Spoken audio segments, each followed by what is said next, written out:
आगे बढ़ेंगे। खबर अब महाराष्ट्र के पुणे से है। आपको याद होगा पिछले दिनों केस आया था पुणे पॉश केस, जिसमें एक छात्र पर इसका बड़ा असर हुआ है। आपको बता दें कि पुणे पॉश केस के बाद पुलिस की जांच पड़ताल तेज हुई है, सड़कों पर चेकिंग हो रही है। इस दौरान उत्कर्ष की परीक्षा चल रही थी। चेकिंग के दौरान पुणे पुलिस ने उत्कर्ष को रोका, लेकिन जांच पूरी होने में समय ज्यादा लग गया, जिसके कारण उत्कर्ष की परीक्षा छूट गई। उस दिन क्या हुआ, उत्कर्ष ने अपनी गुहार कहां कहां लगाई, इस वक्त इंडिया न्यूज संवाददाता प्रथमेश मिटांगले उत्कर्ष के साथ में मौजूद हैं और उत्कर्ष के साथ रहकर प्रथमेश के कई सवाल, इंडिया न्यूज के भी कई सवाल। कैसे इंसाफ मिलेगा प्रथमेश उत्कर्ष को?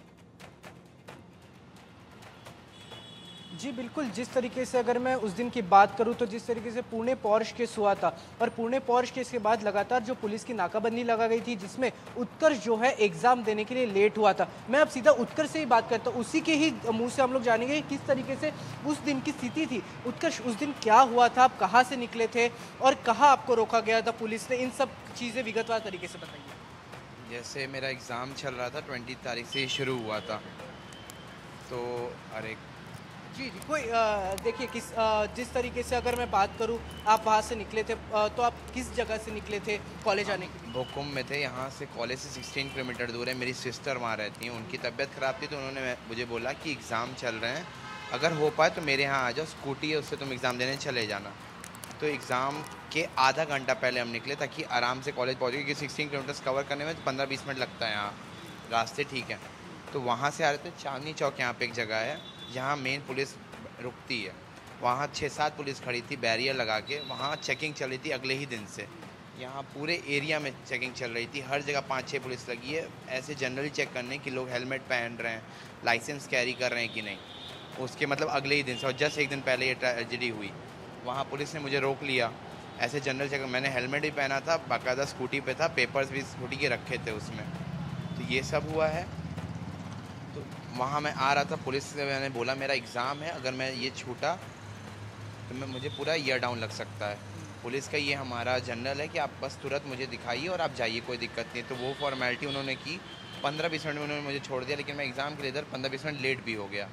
मैं आया तो यहाँ मेरे कॉलेज ने सीटिंग अरेंजमेंट वगैरह कुछ भेजा नहीं था, वो एकदम से था कि खुद ढूंढना है। आते ही मैंने फर्स्ट फ्लोर दौड़ा, सेकंड फ्लोर दौड़ा, थर्ड फ्लोर में क्लास चल रही थी, जो कि मेरे एग्जामिनेशन हेड जो हैं कि मेरे ही डिपार्टमेंट के, वो थे इन्विजिलेटर उस समय। उनको मैंने पूरा बताया कि ऐसा ऐसा सर हुआ है, और अगर मैंने ये एग्ज़ाम नहीं दिया तो मेरा पूरा 1 साल बैक लगेगा। एक लौता एक्सटर्नल पेपर बाकी था। उन्होंने बोला कि अपनी फैकल्टी से पूछ लो, अगर वो अलाउ करेगी तो मैं अलाउ करूँगा, तब तक के लिए कोई चांस नहीं है कि तुमको पेपर देने दें। मैं दौड़ते दौड़ते तुरंत अपनी फैकल्टी के पास गया, उनसे मैंने रिक्वेस्ट किया कि मैम कुछ हो सकता है, प्लीज़ बात कर लीजिए। मैम बोलती हैं I am just our teacher, आप एग्ज़ामिनेशन हेड से बोल लीजिए, जो कि हैं हमारे सर जीवन सर। तो उनके पास गए दौड़ते, वो कहते हैं आई कांट डू एनीथिंग, आप प्रोग्राम डायरेक्टर से पूछ लीजिए। प्रोग्राम डायरेक्टर रहते हैं 4th फ्लोर पे। दौड़ते मैं उनके पास गया कि सर 45 मिनट्स टू 50 मिनट्स बाकी हैं इस पेपर में, अगर मैं आधे घंटे में भी पेपर देने मिल जाए तो मैं पेपर आराम से दे दूँगा, मुझे देने दें। वो बोले मैं कुछ नहीं कर सकता हूँ, मैं पेपर नहीं दूँगा, मतलब मैं अलाउ नहीं कर सकता हूँ। मैं परेशान, मैं बैठा हुआ हूँ, कोई हेल्प नहीं किया। एंड में समय निकल गया, पेपर हो गया और उसमें मेरा एब्सेंट मार्क कर दिया गया। कुछ बच्चे ऐसे भी हैं जो कि पेपर देने नहीं आए हैं, तो उनका तो कहीं ना कहीं सिनेरियो बनता है। बीबीए कोर्स है मेरा ही, जस्ट मेरे बीकॉम की बिल्डिंग है, उसके सामने बीबीए की है। कई बार ऐसा हुआ है बच्चे एक्सेप्शन केस में 35 मिनट भी लेट आए हैं, लेकिन उनको अलाउ किया उनका डीन। तो फिर मैंने उसी दिन, मेरा दूसरा पेपर था, मेरा मतलब ऐसा मेंटल स्टेट हो चुका था उस समय कि मुझे कुछ समझ नहीं आता कि मैं कॉलेज में रुकूं, घर जाऊं, क्या करूं। ऑन द स्पॉट उसी समय 1 घंटे में मेरे दोस्त आए, वो कहते हैं चलो जो पेपर है वो पेपर तो अभी दो, बाकी जो होगा वो समय के साथ किया जाएगा। और उस दिन से मैं रोज़ डीन के पास गया, उनसे रिक्वेस्ट किया मैम कुछ हेल्प हो सकती है तो करिए। तो उन्होंने मुझसे एक लेटर लिखवाया कि अपने सिचुएशन के लिए एक लेटर लिखो, वो हम लोग एग्जामिनेशन डिपार्टमेंट भेजेंगे, उनका जो आएगा फीडबैक उसके बेसिस पे हम तुम्हारा जजमेंट देखेंगे। ठीक है, मेल मैंने लिखा, ड्राफ्ट किया, वो अगले दिन सबमिट हुआ। 1 दिन हुआ, अगले दिन मैं चेकअप करने गया कि अभी कोई रिस्पॉन्स नहीं है। अगले दिन या, और मेरे एग्ज़ाम्स चल रहे हैं डेली, मतलब बैक टू बैक पेपर्स हैं, वो भी पढ़ना है और कोई रिस्पॉन्स आ नहीं रहा है। 1 हफ्ता हो गया। जब एग्ज़ाम्स ख़त्म हुए 3 जून को मेरे पास आया एक मेल कि as per the ordinance student will be allowed to give the back examination. तो मुझे कहीं ना कहीं लगा कि ठीक है, अब मुझे अलाउ कर दिया गया है, मैं पेपर दे दूंगा। और मेरा 4th सेम भी क्लियर है, ऑलमोस्ट मेरा फर्स्ट सेम क्लियर है, सेकंड सेम पूरा क्लियर है, थर्ड क्लियर है, फोर्थ क्लियर। सेकंड सेम का ये एक जो बैक था वो कैसे लगा कि कॉलेज अटेंडेंस मार्क करता है। हमारा एक डिजिटल प्लेटफॉर्म है ERP पे ये अपडेट होता है। टीचर लोग वैसे तो इनको हफ्ते में ये अपडेट करना रहता है, टीचर अपडेट करते हैं इसको एग्ज़ाम की एक हफ्ता पहले, कि अगर बाई चांस आपका कम भी है ना तो आप टीचर से रिक्वेस्ट भी नहीं कर सकते कि आप बढ़ा दीजिए, क्योंकि वो लॉक कर देते हैं। मेरी अटेंडेंस ही 73% बिजनेस कम्युनिकेशन में और 75 चाहिए रहती है, उन्होंने बैक लगा दी उसमें। तो वो एक होता है आर रिपीट और एक होता है फेल। अगर फेल है तो आपको हर सेमेस्टर में पेपर देने मिलेगा, रिपीट है तो आपको इंटरनल भी देना है, एक्सटर्नल भी देना है। मैंने इंटरनल दे दिया, एक्सटर्नल मिस हो गया, उसके चलते पूरा ये लोग कह रहे हैं पूरा साल वेट करना है और उस पेपर को देते ही आप थर्ड ईयर में आ जाएंगे, थर्ड ईयर वापस एडमिशन लेना पड़ेगा। जिस तरीके से अभी आपने सीधा उत्तर से ही सुना कि किस तरीके से जो सिचुएशन था, एक वेदांत अग्रवाल जब उसने एक्सीडेंट किया था, यहाँ पर 2 लोग जो इंजीनियर्स हैं उनकी मौत हुई थी, लेकिन कोई जो उसका जो भुगतान है वो कोई और कर रहा है। ऐसे ही इसके जैसे कितने छात्र होंगे जो ऐसे ही सिचुएशन से जा रहे होंगे। और फिलहाल के वक्त में फिलहाल अगर मैं बात करूँ उत्कर्ष की, तो उत्कर्ष की जो पेपर है वो बैक लग गया, उसे नहीं देने दिया गया एग्ज़ाम क्योंकि वो आधा घंटा लेट था। जिस तरीके से सिचुएशन की बात करूँ तो उस दिन जब पुणे का पोर्श केस हादसा हुआ था जिसमें 2 लोगों की मौत हो गई थी, जिसके बाद लगातार पुणे पुलिस ने हर जगह पर नाकाबंदी लगा के रख दी थी, जिसके बाद लगातार जो है उत्कर्ष भी एग्जाम देने जा रहा था लेकिन उसे एग्जाम देने नहीं दिया गया। तो इसका मतलब यही होता है कि कोई और रहा है और भरना किसी और को पड़ रहा है। हालांकि अगर मैं बात करूं अभी वेदांत अग्रवाल तो अभी बाहर आज़ाद है, लेकिन जिस तरीके से मैं अगर उत्कर्ष की बात करूं तो उत्कर्ष का 1 साल पूरा उसे बैक लग गया है, तो उसे 1 साल पूरा अभी रुकना पड़ेगा नेक्स्ट ईयर देने के लिए, पूरा 1 साल उसको रिपीट करना पड़ेगा। तो ऐसी सिचुएशन फिलहाल जो एक पुणे पोर्श केस हादसे के बाद ऐसी सिचुएशन हमें देखने मिलती है। अगर उत्कर्ष को एंड मोमेंट पर भी बैठने दिया जाता है एग्जाम में तो कम से कम बहुत अच्छे नंबर्स ना आते तो पासिंग मार्क्स आ सकते थे। ये जो साल बर्बाद हुआ है वो साल बर्बाद होने से बच सकता था। उत्कर्ष अब क्या करेंगे आगे? जी बिल्कुल, जिस तरीके से उत्कर्ष ने जिस तरीके से बताया अभी भी कि किस तरीके से वो जब अपने फैकल्टी के पास गया, फैकल्टी से उसे कोई हेल्प नहीं की, इस बारे में सीधा मैं उत्कर्ष से जानूंगा कि अब वो क्या करेंगे। उत्कर्ष, अगर मैं अभी बात करूं तो आप फैकल्टीज के पास तब गए, आपको नहीं देने दिया गया एग्जाम, अभी आप आगे इस पर क्या करेंगे? आपका कुछ इवन ऐसा भी हुआ कि मैं एंड में दीदी से बोला कि मेरा ऐसा हो गया है, वो लोग भी शॉक्ड हैं कि मतलब कॉलेज अलाउ तो कर देता है लेकिन कॉलेज ने अलाउ नहीं किया।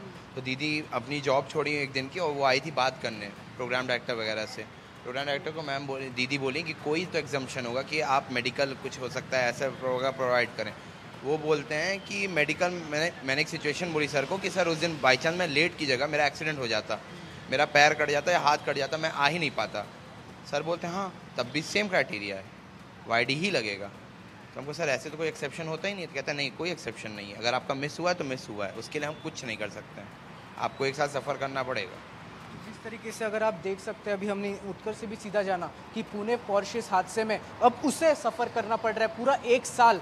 जो वो BCom का एग्ज़ाम दे रहा था, जो फर्स्ट ईयर का उसका जो एक बैक पेपर था वो सेकेंड ईयर में दे रहा था और उसे वो देने में लेट हो गया, उसके कारण जो है उसे जो है एग्ज़ाम नहीं देने दिया जा रहा था। और अभी जो पुणे पोर्श केस के मामले में किसी और ने किया वो पुणे पोर्श केस, लेकिन सफ़र उत्कर्ष कर रहा है इस पूरे मामले में। देखा जाए तो पुणे पोर्श केस के मामले में अब सफ़र कर रहे हैं उत्कर्ष जी। ये मेरा बैक पेपर भी जी। उत्कर्ष कुछ कहना चाह रहे हैं शायद प्रथमेश? जी उत्कर्ष क्या कहना चाह रहे हैं? मेरा बैक पेपर भी नहीं था, मेनली अटेंडेंस शॉर्टेज थी तो ये पेपर देने मिला ही नहीं, तो वो बैक नहीं लगी। अगर ये पेपर मैं नहीं दे पाता तो मेरी बैक लगता है, अब मेरी बैक लग गई है। तो अब आपकी बैक लग गई, आपका सेकंड सेमेस्टर में सेकंड सेम की वो बैक नहीं थी। अगर अटेंडेंस शॉर्टेज है आपकी तो आपको पेपर देने मिलता है वापस, वो पेपर मुझे देना था तो वो बैक कभी लगती नहीं। पेपर नहीं दिए हैं तो अब बैक लगेगी।